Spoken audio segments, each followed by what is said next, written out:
Mersin'den merhabalar. Ben Ertan Doruk. Bugün Mersin Erdemli Tömük bölgesinde satılık 1+1 dairemiz hakkında bilgi vermek istiyorum.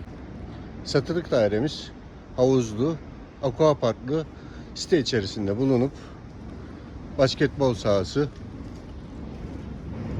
barbekü alanı, çocuk oyun parkı, ufak bir spor alanından oluşmakta olup geniş bir otopark alanına sahiptir.